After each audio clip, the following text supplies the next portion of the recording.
कल की पीठाधीश्वर आचार्य प्रमोद कृष्णम जी, बहुत बहुत स्वागत है आपका भारत समाचार में सर। सत्य के साथ खड़े रहो, यही तो साधुता है। अपने स्वार्थ के लिए दूसरों का नुकसान मत करो, ये साधु है। भारत इसलिए गुलाम रहा कि इस देश में कुछ जयचंद मौजूद थे। अब भी हैं, हर युग में होते हैं, अभी भी हैं। कुछ नाम हैं, वो तो रोज बयान आते हैं उनके। देश के भीतर भी देश को अपमानित करने का काम करते हैं और देश के बाहर जाके भी करते हैं। राहुल गांधी की बात कर रहे हैं। नमस्कार, मैं हूं सीमाब नकवी और आप देख रहे हैं भारत समाचार। आज हमारे साथ स्टूडियो में खास मेहमान के तौर पर मौजूद हैं कल की पीठाधीश्वर आचार्य प्रमोद कृष्णम जी, जो कांग्रेस के पूर्व नेता रहे हैं और आजकल अब अभी किसी पार्टी में नहीं है। बहुत बहुत स्वागत है आपका भारत समाचार में सर। जी नकवी साहब, thank you very much. Sir, सवालों की शुरुआत करते हैं क्योंकि समय कम है, तो इसलिए जल्दी जल्दी सवाल आपसे लेते हैं। आप आचार्य से पॉलिटिक्स में यहाँ तक का कैसे सफ़र रहा आपका, और कब आया मन में कि नहीं हमको पॉलिटिक्स में जाना चाहिए? आप तो कई चुनाव भी लड़े, संभल से लड़े, लखनऊ से लड़े, उसमें तो हम लोगों ने भी कवर किया उस टाइम। देखिए नकवी साहब, डॉक्टर चुनाव लड़ सकता है, एडवोकेट चुनाव लड़ सकता है, बिजनेसमैन पॉलिटिक्स कर सकता है, किसान कर सकता है, नौजवान कर सकता है, जवान कर सकता है, व्यापारी कर सकता है, और अब तो राजनीति में चोर उचक्के तक राजनीति में आ गए हैं। जेब कतरा चुनाव लड़ सकता है। राजनीति का स्तर जितना गिर गया है, लेकिन कोई आचार्य, कोई धर्मगुरु, कोई साधु, कोई महात्मा क्यों नहीं कर सकता? पॉलिटिक्स होनी चाहिए। जो लोग ये कहते हैं कि साहब हम पॉलिटिक्स से दूर हैं, वो झूठ बोलते हैं। वो देश की जनता के साथ फ्रॉड कर रहे हैं। जो आदमी ये कहे कि मैं राजनीति से दूर हूं, घर में राजनीति, सड़क पे राजनीति, आश्रमों में राजनीति, खानकाहों में राजनीति, मंदिर में राजनीति, मस्जिद में राजनीति, स्कूल में राजनीति, हॉस्पिटल में राजनीति, चाय की दुकान पे, पान की दुकान पे, हर जगह राजनीति की बात है। राजनीति से दूर रहना ये एक तरह का धोखा है, एक पाखंड है। कोई भी अगर ये कहता है मैं राजनीति से दूर हूं, तो समझो वो झूठ बोल रहा है। या क्यों? हाँ, एक बात जरूर है, मैं ऐसा मानता हूं कि राजनीति जोड़ने की होनी चाहिए, तोड़ने की नहीं। इस बात को मानते हैं आप? डेफिनेटली। अच्छा, ये बात तो आप कहते हैं, लेकिन ये कहा जाता है कि संतों का, महात्माओं का जो जीवन होता है वो बड़ा दुनियादारी से हट के होता है। उनको किसी चीज़ से कोई लेना देना नहीं होता है बहुत ज़्यादा। वो उनका और ईश्वर का एक सीधा रिश्ता होता है। वो उसी में लौ लगाए रहते हैं, ईश्वर के उसमें खोए रहते हैं। तो दुनियादारी से बहुत मतलब नहीं रहता है। और जो लोग राजनीति कर रहे हैं उनका कहीं ना कहीं दुनियादारी से मतलब है। इस बात के सवाल तमाम उठते हैं। नकवी साहब, ये बहुत बड़ा फ्रॉड है, बहुत बड़ा झूठ है। मतलब संत महात्मा दुनियादारी से मतलब नहीं रखेंगे। हमारे यहाँ तो शास्त्रों में प्रार्थना की गई है जी, सर्वे भवन्तु सुखिनः, सर्वे सन्तु निरामया, सर्वे भद्राणि पश्यन्तु मा कश्चित् दुःख भाग् भवेत्। हम तो अपनी प्रार्थनाओं में सबके कल्याण की कामना करते हैं। तो जो प्रार्थनाओं में सबके कल्याण की कामना करता है, वो वास्तविक जीवन में उस कल्याण करने के मार्ग से विमुख हो जाए। मतलब हम दुनियादारी से दूर हो जाएं। दुनियादारी से दूर कौन हो सकता है? पागल हो सकता है। आपका मानना यह है कि जो भी साधु संत, जो भी धर्माचार्य राजनीति कर रहे हैं, वो कल्याण के मार्ग पे ले जा रहे हैं इस देश को, दुनिया को। साधु होने का मतलब क्या है? साधु होने का मतलब है कि सत्य को सरलता से, सुगमता के साथ सहर्ष स्वीकार करो और सत्य के साथ खड़े रहो। भगवान श्री कृष्ण ने गीता में उद्घोष किया ना, सत्य सार्थक सर्वदा। सत्य के साथ खड़े रहो। कोई नाइंसाफी कर रहा, उसके खिलाफ आवाज उठाओ, जुल्म के खिलाफ खड़े रहो। यही तो साधुता है। अपने स्वार्थ के लिए दूसरों का नुकसान मत करो, ये साधु है। सबके लिए अपना जीवन समर्पित कर दो। जब जब देश को, राष्ट्र को, समाज को, मानवता को जरूरत पड़ी है, तब तब संतों ने, ऋषियों ने, मुनियों ने, महात्माओं ने, सूफी संतों ने देश को भी दिशा दिखाई है, पूरी इंसानियत को दिशा दिखाने का काम किया और कुर्बानियां देने का काम किया, बलिदान देने का काम किया है। प्राचीन काल का इतिहास उठा के देखो, जब राष्ट्र को और मानवता को, जब राष्ट्र पर और मानवता पे खतरा आया तो हमारे ऋषि मुनियों ने अपनी हड्डियां तक बलिदान कर दी। दधीची का उदाहरण हमारे सामने महर्षि दधीची है। जब राष्ट्र को विश्व के पटल पे लाने की बात हो तो स्वामी विवेकानंद ने शिकागो की धरती पे जाकर के हमारे शास्त्रों का उद्घोष किया। जब जब राष्ट्र पर संकट आया है, ऋषि मुनि महात्माओं ने अपना जीवन दांव पे लगा दिया है। तो किसने कह दिया कि साधु होने का मतलब है कि आप राजनीति मत करो? मतलब राजनीति क्या, राष्ट्र को लुटेरे लूटते रहें और हम राजनीति ना करें? यही तो हुआ था सोमनाथ में। यही सोमनाथ में हुआ था। नकवी साहब, मोहम्मद गौहर, महमूद गजनबी, ये जितने भी विदेशी आक्रांता आए, इन्होंने सोमनाथ पे जब हमला किया तो वहाँ के पंडे पुजारियों ने यही तो कहा कि नहीं नहीं नहीं, कोई झगड़ा मत करो, कोई प्रतिरोध मत करो, अपने आप सब ठीक हो जाएगा। लेकिन मंत्र उच्चारण करते रहे नहीं, और वो लूटते रहे आके। नहीं, मंत्र उच्चारण करना अपनी जगह ठीक है, वो साधना का विषय है, वो पूजा का विषय है। लेकिन भगवान ने आपको शरीर दिया है, आप पुरुषार्थ नहीं करेंगे तो परमार्थ कैसे होगा? प्रारब्ध, पुरुषार्थ, परमार्थ, तो पुरुषार्थ तो करना पड़ेगा। तो उसका परिणाम क्या हुआ? भारत गुलाम हुआ। और भारत गुलाम हुआ तो उसमें पूरी हमारी भारत की जो अस्मिता थी, पूरा जो हमारा अस्तित्व था, वो दांव पे लग गया। तो मैं ये कहना चाहता हूं कि ये जो देश 1000 साल तक गुलाम रहा है, ये इसलिए नहीं रहा कि बाबर बहुत बहादुर था, तैमूर लंग बहुत बहादुर था, अंग्रेज बहुत बहादुर थे, औरंगजेब बहुत बहादुर थे, या जितने भी मोहम्मद गजनबी, मोहम्मद गौरी, ये बहुत बहादुर थे। भारत इसलिए गुलाम रहा कि इस देश में कुछ जयचंद मौजूद थे, कुछ झूठ बोलने वाले फ्रॉड और पाखंडी मौजूद थे इसी देश के अंदर, जिन्होंने रहते हुए फ्रॉड पाखंड किया और उनका साथ दिया, जो देश विरोधी थे, जो हमलावर थे यहाँ पे। देश की जनता का जो शौर्य था, जो भारत भूमि पे जन्म लिया है, जो भारतीय है, जो भारत माता का सपूत है, उसका जो शौर्य है, उसका जो पराक्रम है, उसको उन्होंने दिशा ठीक नहीं दी। अब भी हैं जयचंद, हर युग में होते हैं, अभी भी हैं जयचंद। कुछ नाम है निगाह में आपके देश के जयचंद हो, जो हो देश में भीतरघात कर रहे हैं? जो वो तो रोज बयान आते हैं उनके, देश के भीतर भी देश को अपमानित करने का काम करते हैं और देश के बाहर जाके भी करते हैं। राहुल गांधी की बात कर रहे हैं, वही देश के बाहर गए, तो और तो कोई गया नहीं अभी फिलहाल। मैंने उनका नाम नहीं लिया, लेकिन संकेत उधर ही था आपका।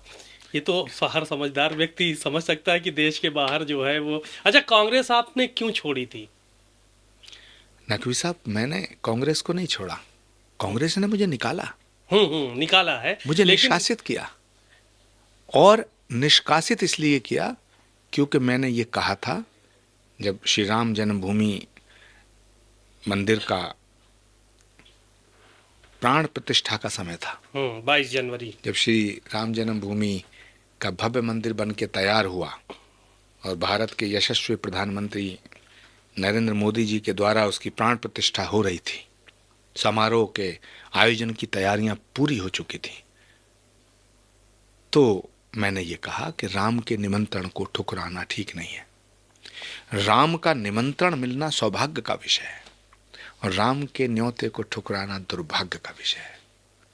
मैंने ये कहा, ये मेरा गुनाह था। तो मुझे कहा गया कि भाई आप अयोध्या जाएंगे, राम के निमंत्रण पे जाओगे तो ये पार्टी लाइन के खिलाफ है।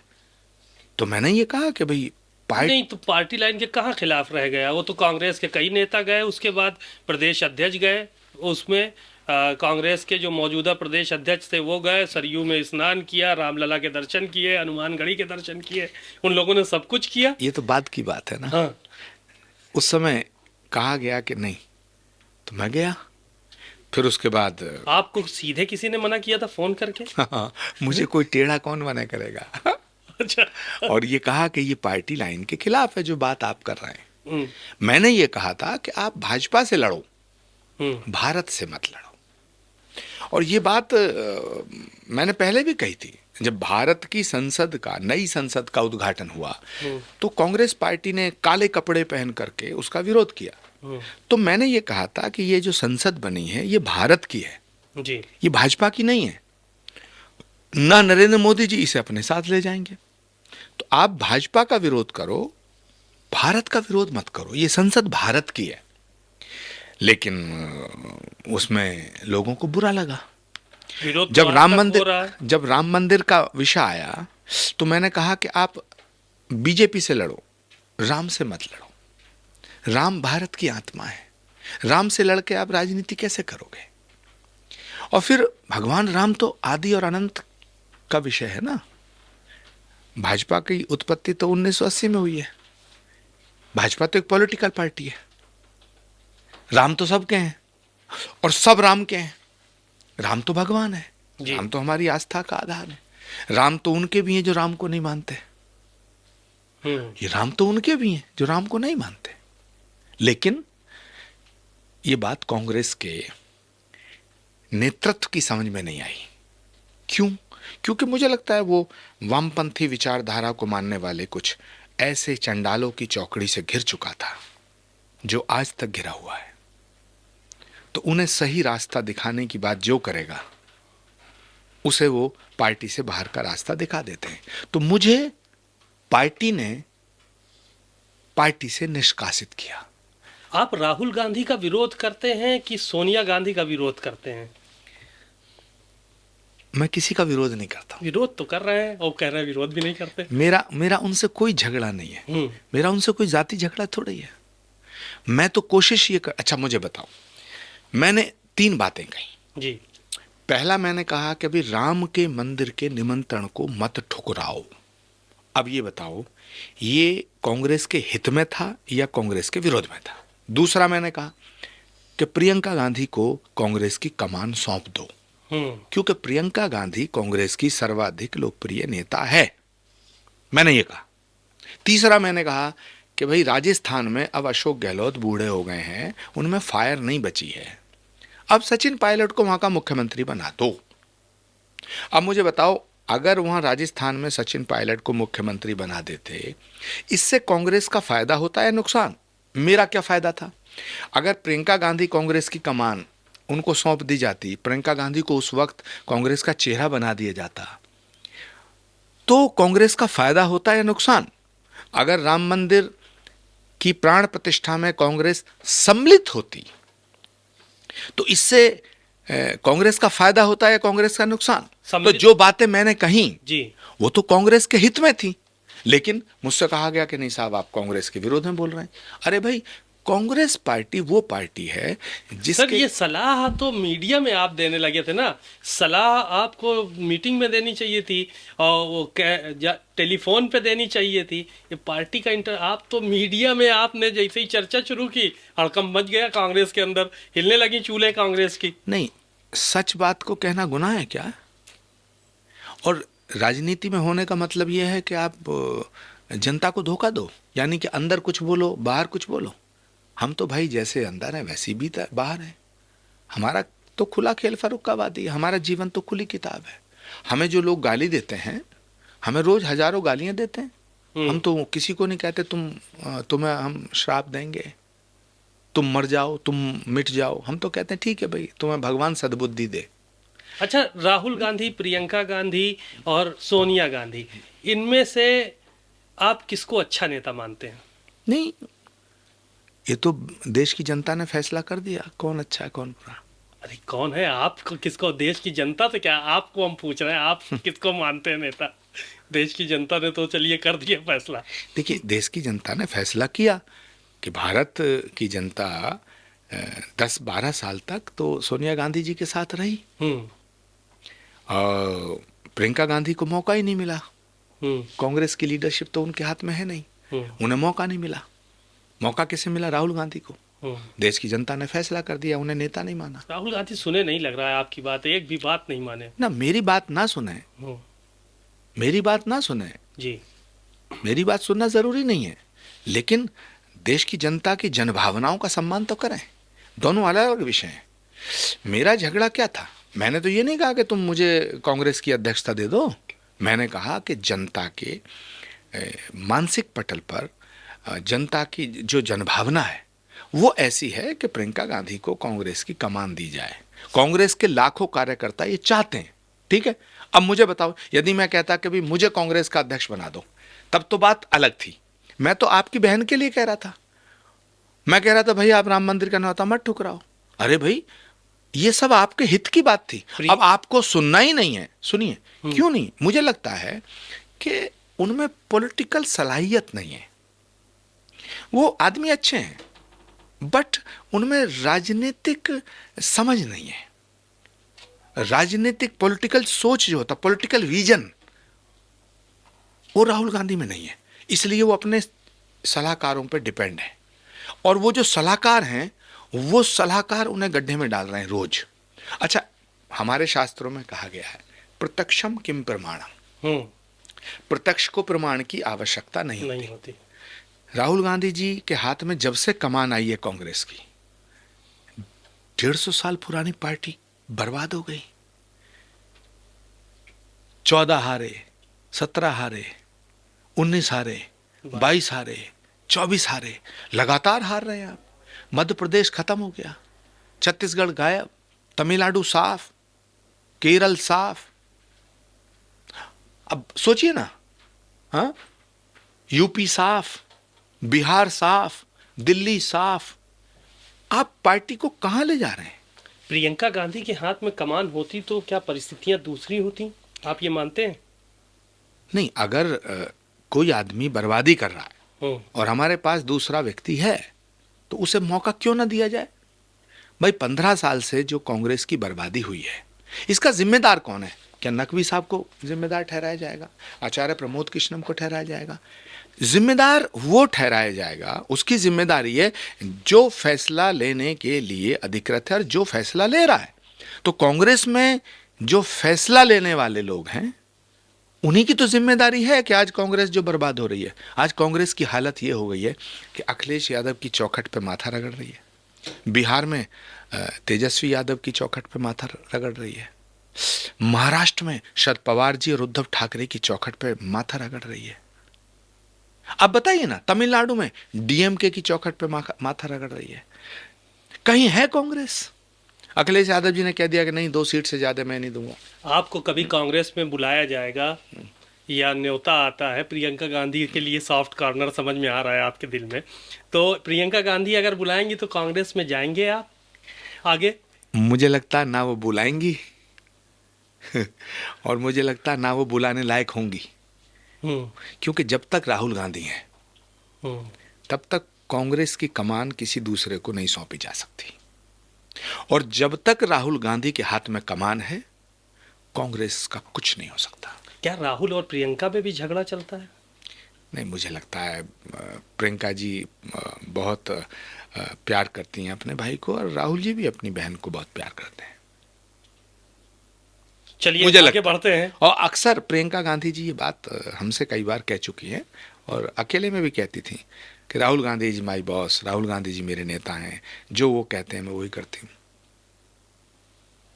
चलिए संभल पे आ जाते हैं। संभल में बड़ा आपने देखा होगा कि बड़ा हंगामा मचा है। एक दिन रिट दायर की जाती है, दूसरे दिन उसी दिन फैसला आता है, और उसी दिन जो है वो सर्वे हो जाता है। उसके बाद फिर बवाल सबको मालूम है, 5 लोगों की मौत होती है वहाँ पर। इसके पीछे किसको जिम्मेदार आप मानते हैं संभल की घटना को लेकर?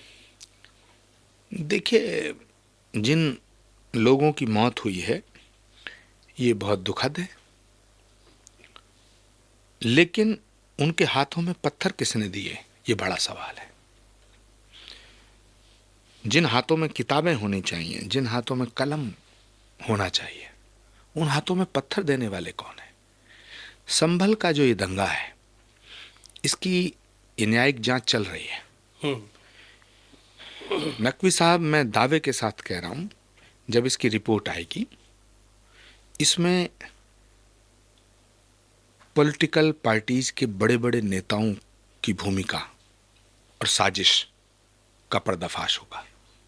क्योंकि संभल बहुत ही पौराणिक और ऐतिहासिक शहर है, बहुत श्री कल्कि भगवान का अवतार होना है संभल में। ऐसा हमारे पुराणों में लिखा है कि आखिरी अवतार सफेद घोड़े पे हाथ में खड़ग लेकर के श्री कल्कि भगवान का अवतार होगा। और जिस जगह अवतार होगा उस 24 कोस की परिधि में भगवान के अवतार से पहले, श्री कल्कि अवतार से पहले श्री कल्कि धाम का शिलान्यास भारत के प्रधानमंत्री जी नरेंद्र मोदी जी के हाथों हुआ। श्री कल्कि धाम का निर्माण हो रहा है। अब ऐतिहासिक दृष्टिकोण से अगर देखें तो ये बात पक्की है कि 1525, 26, 27 में बाबर के पीरियड में बहुत से मंदिरों को तोड़ा गया। और ये बात मैं नहीं कह रहा हूं, इतिहास में है, इतिहास गवाह है। आईने अकबरी में ये लिखा है, बाबरनामा में लिखा है, अंग्रेजी हुकूमत में भी जो इतिहासकार हुए उन्होंने भी लिखा है कि संभल के मंदिर को तोड़ा गया। अब सवाल उठता है कि 500 साल पहले एक गुनाह हुआ, और मैं यहां साफ कर देना चाहता हूं कि किसी मस्जिद को तोड़ के मंदिर बनाने की अनुमति सनातन नहीं देता, पर किसी मंदिर को तोड़ के मस्जिद बनाने की इजाजत इस्लाम भी नहीं देता। अगर किसी बादशाह ने गलती की, किसी बादशाह ने गुनाह किया, बाबर, औरंगजेब, तैमूरलंग, ये बादशाह हुए हैं, पैगंबर नहीं है, ये नबी नहीं है। इन्होंने जो गुनाह किया तो वो इतिहास में दर्ज है। अब उसका सर्वे करने की बात आई, सर्वे करने की टीम गई। ये फैसला उत्तर प्रदेश की हुकूमत करती तो सवालिया निशान खड़ा होता, ये फैसला अगर जिला प्रशासन करता तो भी सवालिया निशान खड़ा होता। लेकिन ये फैसला अदालत का था और वो सर्वे करने का था। सर्वे करने की टीम ये थोड़ी कह रही थी कि साहब एकदम मस्जिद को मंदिर में तब्दील कर दो। सर्वे करने का हो गया तो इंतजार करना चाहिए था। मगर मुझे लगता है कि ये रिलीजियस मैटर से ज्यादा ये पॉलिटिकल मैटर है। इसके पीछे एक बहुत बड़ी साजिश है। सुबह ही सुबह 8-10 हजार लोग इकट्ठे होना, वहां का जो पूरा का पूरा वातावरण है उसे खराब कर देना, सर्वे टीम पे हमला करना और भयंकर रूप से पुलिस प्रशासन पे पथराव करना, संभल को दंगों की आग में झोंकने की साजिश हुई है। और नकवी साहब, मैं ये बात यकीन के साथ कह रहा हूं कि इसमें समाजवादी पार्टी के बड़े नेताओं का रोल है।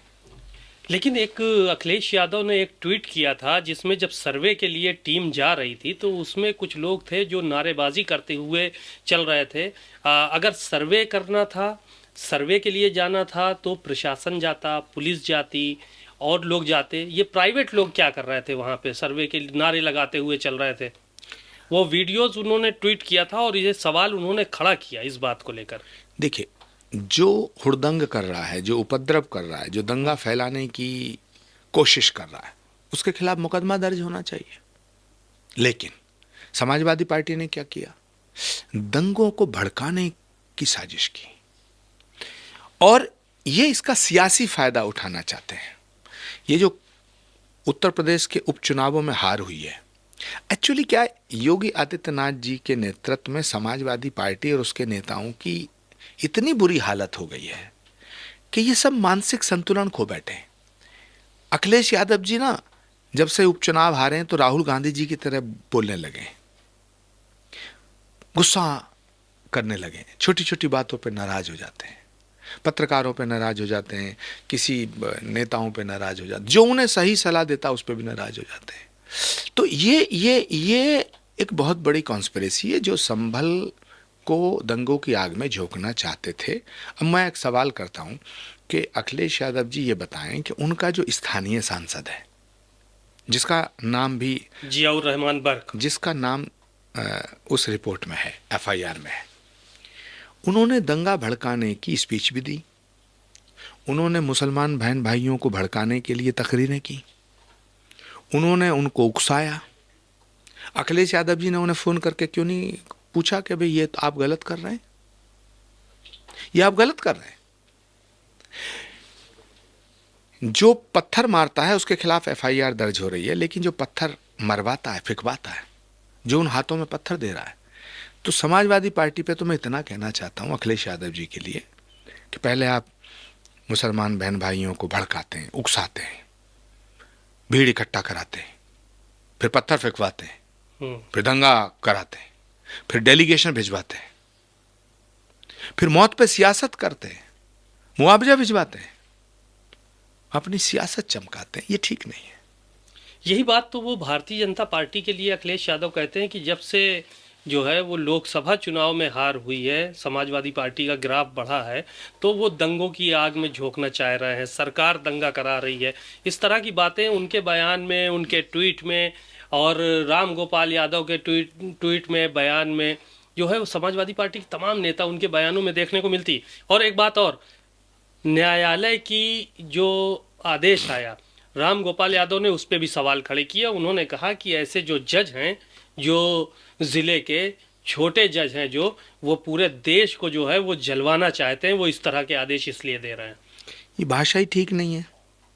अखिलेश यादव मुख्यमंत्री थे, मुजफ्फरनगर का दंगा हुआ, क्या उन्होंने कराया? देखिए, जिसकी सरकार, जो सरकार में होता है, वो दंगा क्यों कराएगा? पीस और हार्मनी को डिस्टर्ब क्यों करेगा? मतलब आदेश उत्तर प्रदेश हुकूमत ने दिया था सर्वे करने का या अदालत ने? देखिए, मैं एक बात कहना चाहता हूं, आप विरोध में हैं, विरोधी बातें करिएगा, सरकार का विरोध करिएगा, लेकिन वाहियात बातें और बेहूदी बातें मत करिएगा। इस देश में एक स्वस्थ और सशक्त लोकतंत्र है। अगर इस देश का लोकतंत्र सशक्त और मजबूत ना होता तो ये जितने गली मोहल्ले के विपक्ष के नेता है ना, छुटभइये नेता, ये रोज सुबह उठते हैं, बिना मुंह धोए मोदी को गरियाना शुरू कर देते हैं, योगी जी को गरियाना शुरू कर देते हैं। अब तक तो ये अंदर होते, अगर इस देश में लोकतंत्र मजबूत ना होता, ये रोज प्रधानमंत्री को गाली देते हैं। तो इस देश में लोकतंत्र भी मजबूत है और न्यायपालिका भी स्वतंत्र है। न्यायपालिका के फैसले का इंतजार करिए, न्यायपालिका के फैसले का सम्मान करिए और न्यायपालिका पे भरोसा रखिए।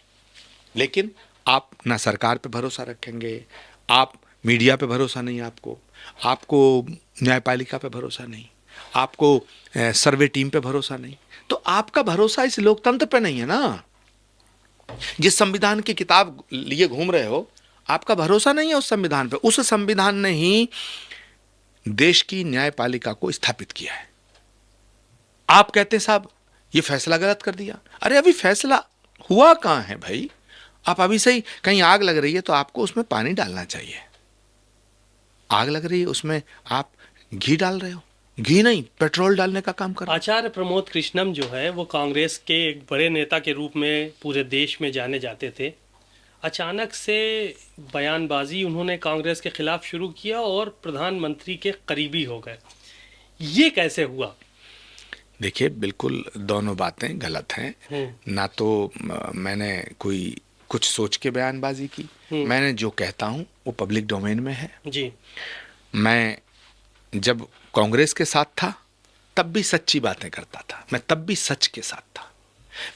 मेरा जब भारत की नई संसद का उद्घाटन होता है तो पूरी कांग्रेस जब ये काले कपड़े पहन के विरोध कर रही थी, तब मैंने एक स्टेटमेंट दिया था कि भारत की संसद का उद्घाटन अगर भारत का प्रधानमंत्री नहीं करेगा तो क्या पाकिस्तान का प्रधानमंत्री करेगा? तो बड़ा बवाल हुआ था कि साहब आचार्य प्रमोद कृष्णम ने ये कह दिया कांग्रेस में रहते हुए। हाँ। जब राम मंदिर की बात आई तब भी, जब 370 हटी तब भी। जो नेता देश के हित में फैसले ले रहा है उसका समर्थन करना चाहिए, और उसका समर्थन ना भी करो, उन फैसलों का तो समर्थन करो।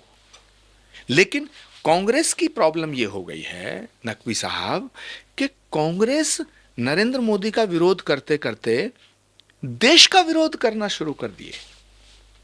अब राहुल गांधी अगर देश में होते हैं तो कहते हैं लोकतंत्र खतरे में, और विदेश में होते हैं तो कहते हैं लोकतंत्र मर गया, लोकतंत्र की हत्या हो रही है। अब मुझे आप एक सवाल का जवाब दें, वायनाड में लोकतंत्र जिंदा है? जिंदा है ना? रायबरेली में आप जीते हैं, यहां लोकतंत्र जिंदा है। अमेठी आपने जीता है, लोकतंत्र जिंदा है। और हरियाणा में लोकतंत्र की हत्या हो गई, महाराष्ट्र में लोकतंत्र मर गया, महाराष्ट्र में लोकतंत्र मर गया, और झारखंड में लोकतंत्र जिंदा है।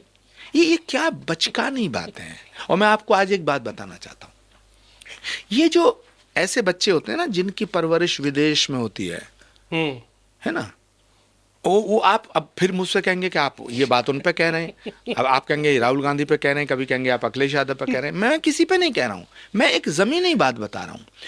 जो बच्चे विदेशी परिवेश में पले बड़े होते हैं वो अक्सर बिगड़ जाते हैं,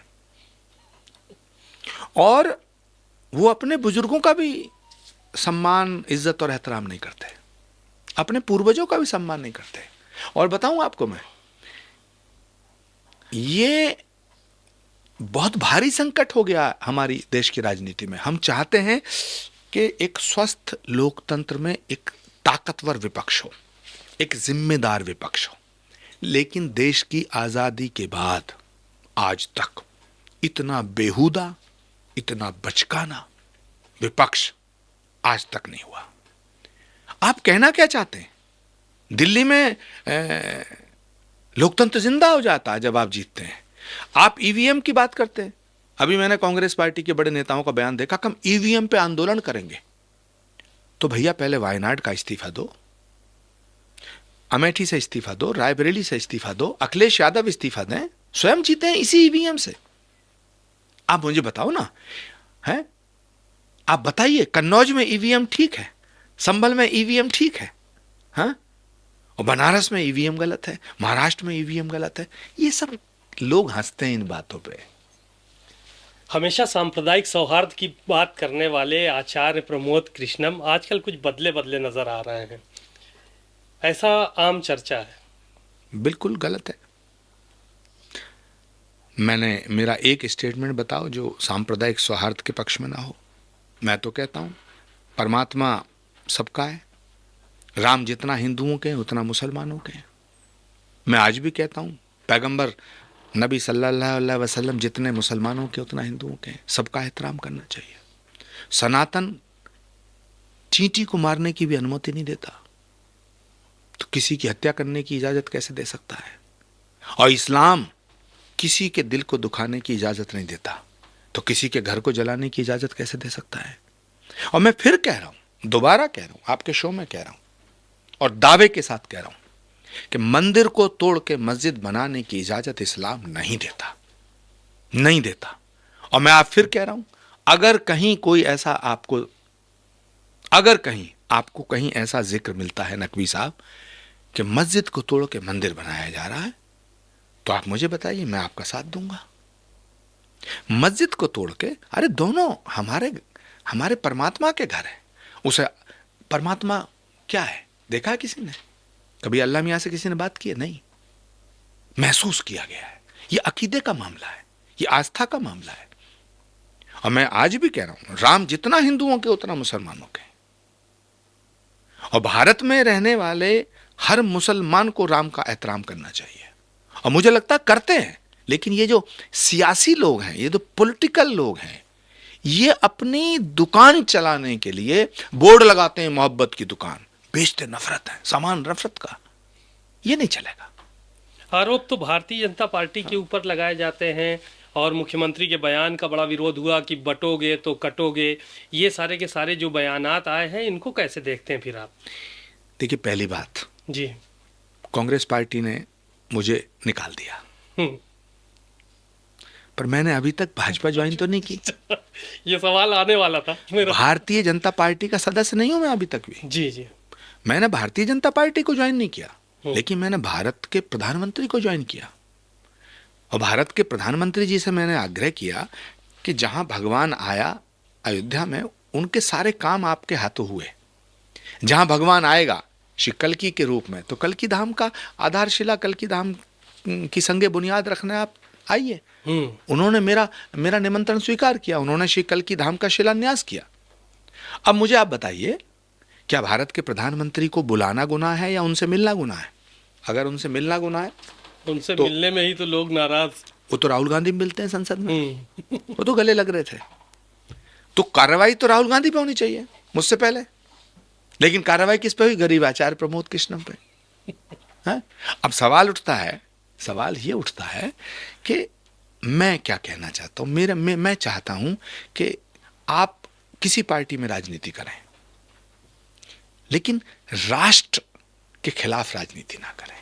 राजनीति जोड़ने की होनी चाहिए, तोड़ने की नहीं होनी चाहिए।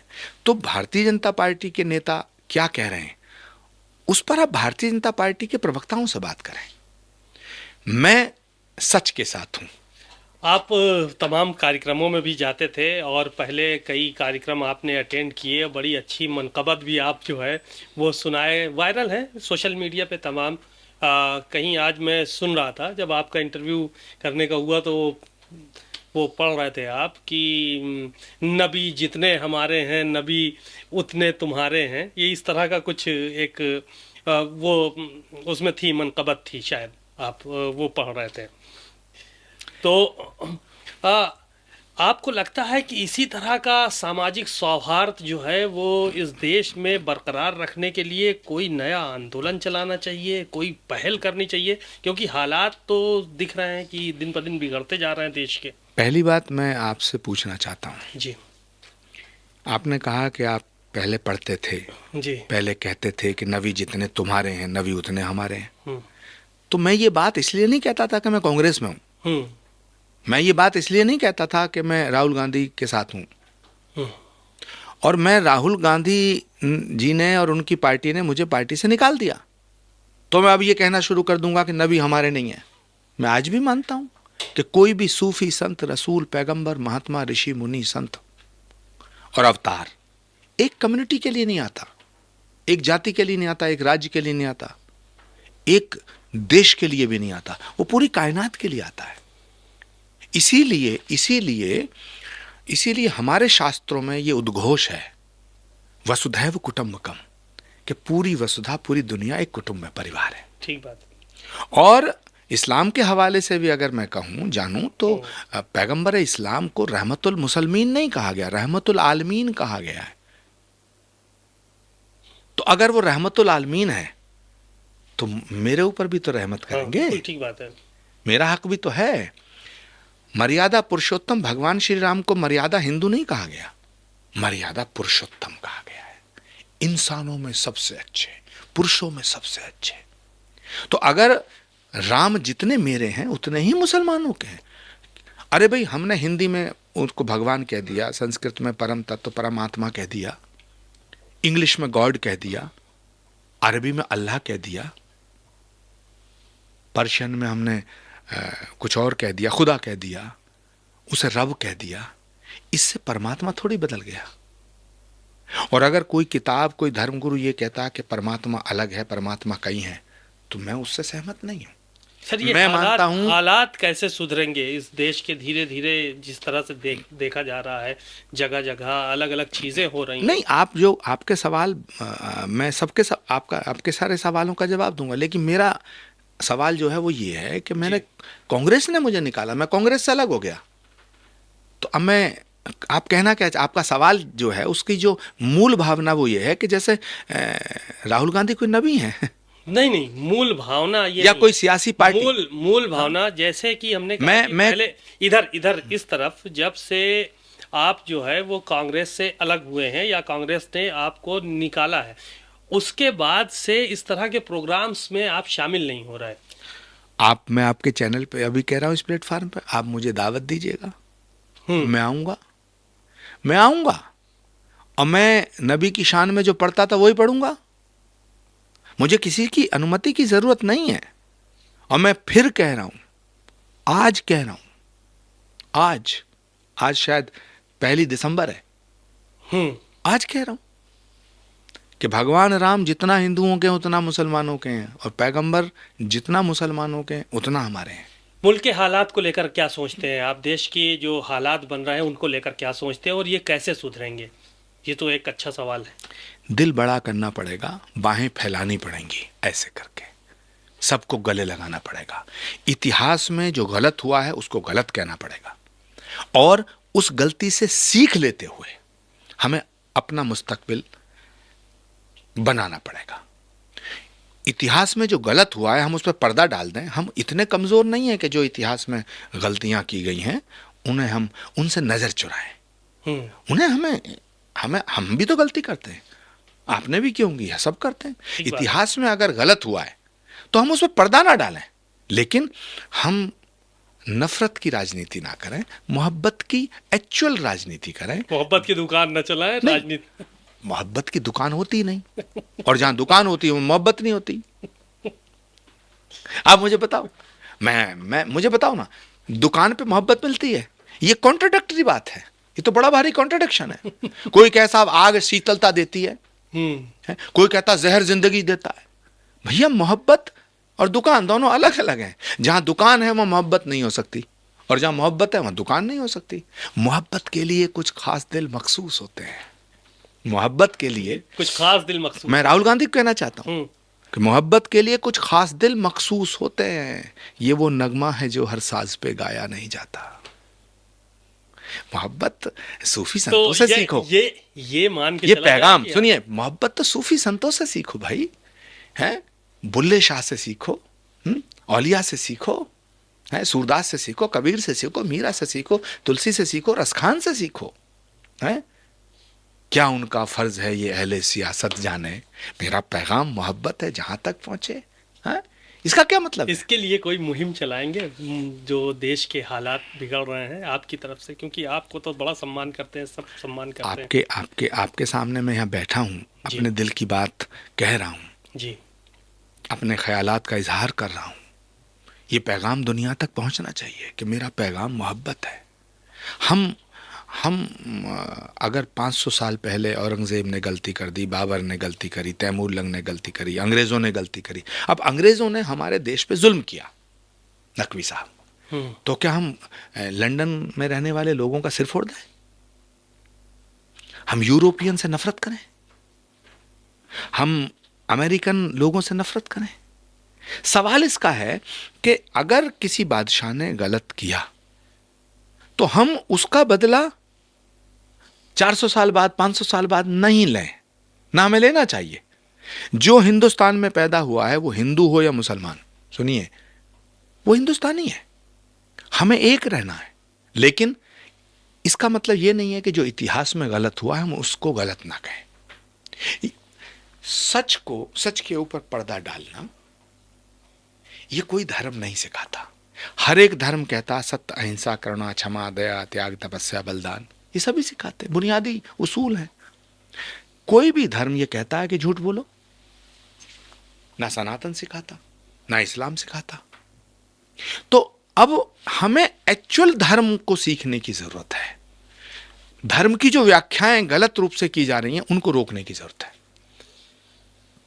ठीक है, आप उत्तर प्रदेश के कई सीएम गुजरे हैं। करंट में मुख्यमंत्री योगी आदित्यनाथ अभी मौजूदा मुख्यमंत्री हैं, अखिलेश यादव मुख्यमंत्री थे, उससे पहले मायावती मुख्यमंत्री थी, कल्याण सिंह, राजनाथ सिंह, मुलायम सिंह, तमाम मुख्यमंत्री जो है वो गुजरे, बहुत से अब इस दुनिया में भी नहीं हैं।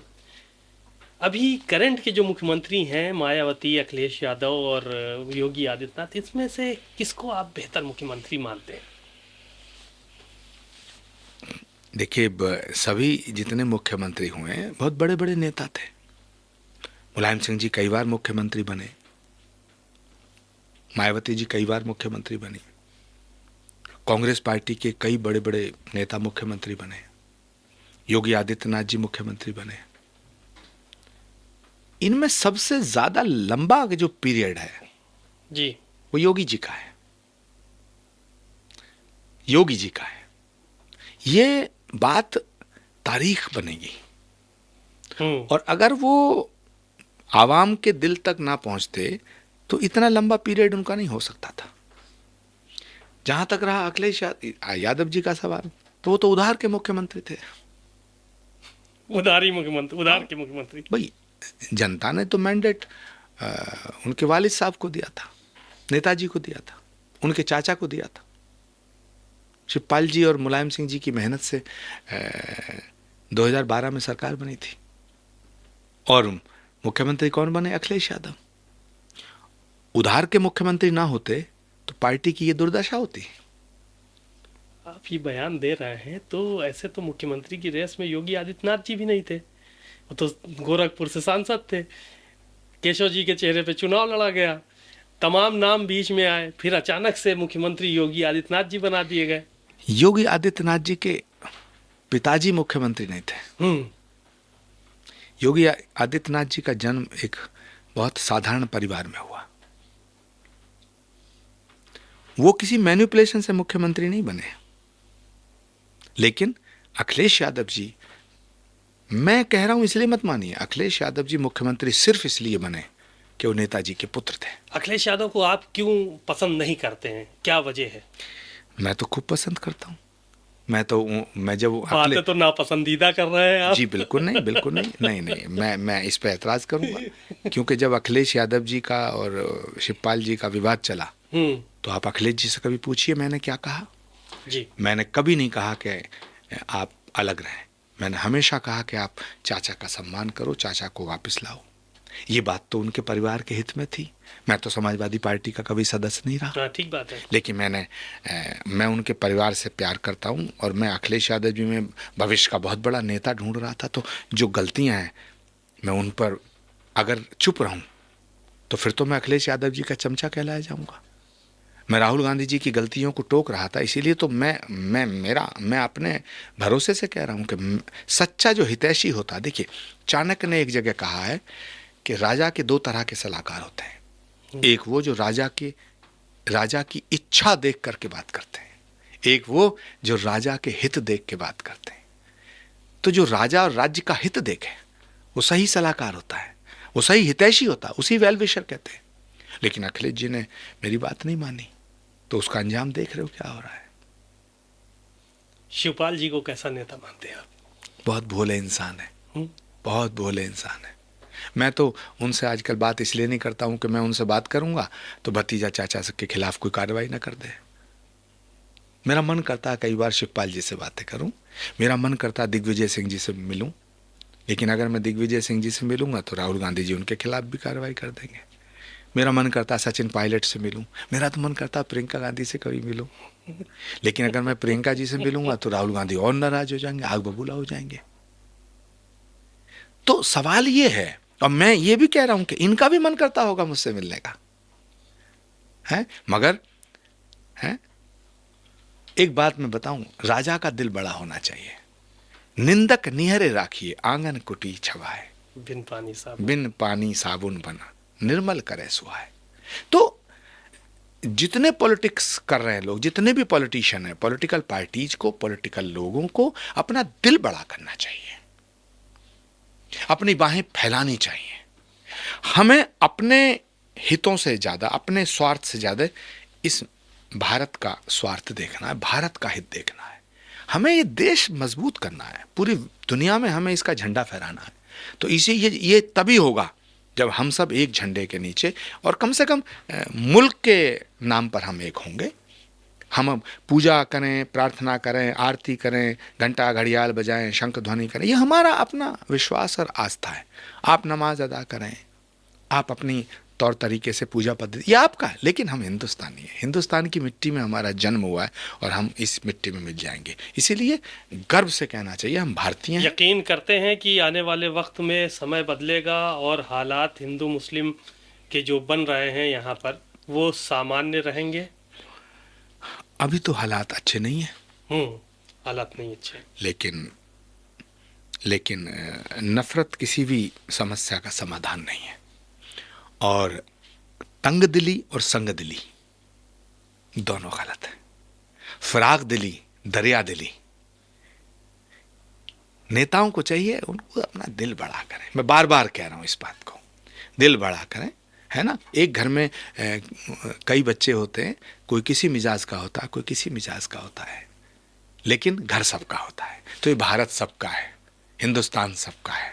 मैं हाथ जोड़ के अपील करना चाहता हूं कि सब एक जैसे अधिकार रखते हैं, सब ने मिलकर के इस देश को बनाया है। अब इस देश को बचाना भी है और पूरी ताकत से इसको ताकतवर बनाना है, शक्तिशाली बनाना है। चलिए, बहुत बहुत शुक्रिया भारत समाचार के स्टूडियो में आने के लिए। आचार्य प्रमोद कृष्णम जी थे, दिल खोल कर इन्होंने आज अपनी बातों को इस स्टूडियो में रखा, अपनी बातें कहीं, और इनका साफ तौर पर यही कहना है कि दिखावे के लिए हमसे वफादारी न की जाए, मोहब्बत है तो फिर है, अदाकारी न की जाए। तो ये इस तरह के जो कार्यक्रम है उनको आप आगे भी देखते रहिए। तब तक के लिए नमस्कार। थैंक यू, शुक्रिया, धन्यवाद।